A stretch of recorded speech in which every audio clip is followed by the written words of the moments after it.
Hello बच्चों, चलिए इस प्रश्न को देखते हैं। यंग के द्विजिरी प्रयोग में दो झिर्रियों के बीच की दूरी 0.28 मिलीमीटर है तथा पर्दा 1.4 मिलीमीटर की दूरी पर रखा गया है। केंद्रीय दीप्त फ्रिंज एवं चतुर्थ दीप्त फ्रिंज के बीच की दूरी 1.2 सेंटीमीटर मापी गई है। प्रयोग में उपयोग किए गए प्रकाश की तरंग दैर्घ्य ज्ञात कीजिए। तो चलिए बच्चों, सर्वप्रथम हम इस प्रश्न की मुख्य अवधारणा पर चर्चा करते हैं। और उसके लिए बच्चों हम यहाँ पर क्या लिख रहे हैं, हम लिख रहे हैं यहाँ पर मुख्य अवधारणा। क्या लिखा बच्चों, मैंने यहाँ पर लिखा मुख्य अवधारणा। तो बच्चों इस प्रश्न की मुख्य अवधारणा में हम देखते हैं कि हमारे पास क्या कहा गया, यंग के द्विध्रुवीय प्रयोग की बात कर रहे हैं।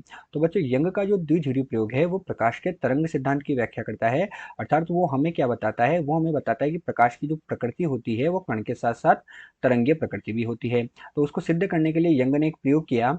हमारे पास बच्चों यहाँ पर क्या होती है, दो झिर्रियाँ S1 तथा S2 होती है तथा उनके बीच की दूरी क्या होती है, d होती है। तथा यहाँ से हम क्या करते हैं, एक लेमडा तरंग दैर्घ्य का प्रकाश जो होता है उस पर आपतित करते हैं और लेमडा तरंग दैर्घ्य का प्रकाश आपतित करके हम इनसे क्या करते हैं, बड़ा जो d होता है उस दूरी पर एक पर्दा लगा देते हैं। और यहाँ पर्दा लगाकर हम क्या बच्चों क्या प्राप्त करते हैं, केंद्रीय दीप्त फ्रिंज, अदीप्त फ्रिंज। इस प्रकार से हम यहाँ पर क्या प्राप्त करते हैं बच्चों, पर्दा जो होता है उस पर्दे पर फ्रिंज को प्राप्त करते हैं। तो यही हमारे पास बच्चों इस प्रश्न की मुख्य अवधारणा है।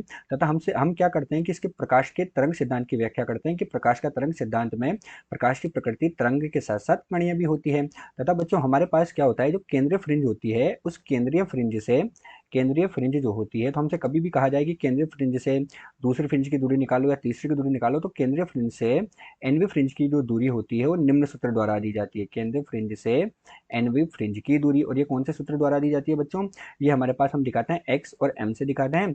जहां पर हमारे पास इसका मान कितना होता है, d/d गुणा लेमडा, और गुणा में क्या जाता है बच्चों, m आ जाता है। तो ये हमारे पास क्या होती है, केंद्रीय फ्रिंज से एनवी फ्रिंज की दूरी होती है। जहाँ d क्या है, d हमारे पास जो झिर्री है उस झिर्री से पर्दे की दूरी होती है। तो d तो हमारे पास हो गई पर्दे की दूरी।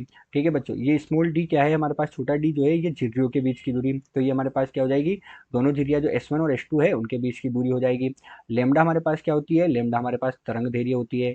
लेमडा क्या होती है, तरंग दैर्घ्य होती है। और ये एक्स एम जो हमने लिखा ये हमारे पास क्या है, केंद्रीय फ्रिंज से एनवी फ्रिंज की दूरी ये होती है। और एम क्या होता है, जिस फ्रिंज की दूरी हमें ज्ञात करनी है केंद्रीय फ्रिंज से, तो वो हमारे पास क्या होता है, एम होता है। तो यही बच्चों हमारे पास इस प्रश्न की मुख्य अवधारणा है। तो चलिए बच्चों, मुख्य अवधारणा के पश्चात हम देखते हैं कि हमें प्रश्न में क्या क्या दिया हुआ है। तो मुख्य अवधारणा के पश्चात हम देखेंगे कि हमें प्रश्न में दिया है, प्रश्न में क्या दिया है, दोनों झिर्रियों के बीच की दूरी दी है डी कितनी है बच्चों, 0.28 मिलीमीटर। अब 0.28 मिलीमीटर का मतलब क्या हुआ, 0.28 गुणे 10⁻³ मीटर। पर्दे की दूरी हमें कितनी दी गई, पर्दे की दूरी हमें दी गई है बच्चों 1.4 मीटर। तरंग दैर्घ्य का मान हमें ज्ञात करना है, एम का मान हमें कितना दिया गया, तो एम का मान है केंद्रीय फ्रिंज से जिस फ्रिंज की दूरी निकालनी है अर्थात चतुर्थ फ्रिंज की निकालनी है, तो एम का मान कितना हो गया, 4 हमारे पास हो गया। और एक्स एम का मान बच्चों हमारे पास कितना दिया गया है, केंद्रीय फ्रिंज से उस फ्रिंज की दूरी कितनी दी गई है, इन दोनों के बीच का अंतर 1.2 सेंटीमीटर दिया गया है। अर्थात 1.2 गुणे 10⁻² मीटर के बराबर हमारे पास होगा। और लेमडा का मान हमें ज्ञात करना है। तो चलिए बच्चों, मुख्य अवधारणा के आधार पर हम प्रश्न को हल करते हैं। तो अब हम क्या लिख रहे हैं बच्चों, प्रश्न का हल लिख रहे हैं।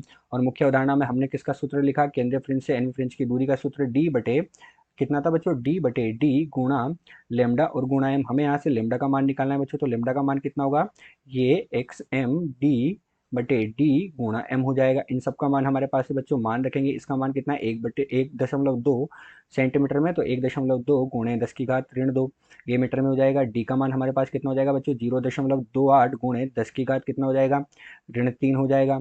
इस बड़े डी का मान हमें कितना दिया गया बच्चों, 1.4, और इसका मान कितना दिया गया है, 4 दिया गया है। जब इसे हम हल करेंगे तो हमें क्या मिलेगा, तरंग दैर्घ्य का मान मिलेगा। और तरंग दैर्घ्य का मान हमें प्राप्त हुआ 6 गुणे 10⁻7 मीटर, या इसे हम क्या कर सकते हैं, तरंग दैर्घ्य का मान हमें मिला 6000 एंगस्ट्रॉम के बराबर। कितना, 6000 एंगस्ट्रॉम के बराबर। अतः दिया गया जो प्रश्न है, इस दिए गए प्रश्न में हमें तरंग दैर्घ्य का मान 6000 एंगस्ट्रॉम प्राप्त हुआ। आशा करते हैं आपको प्रश्न समझ आया होगा। धन्यवाद।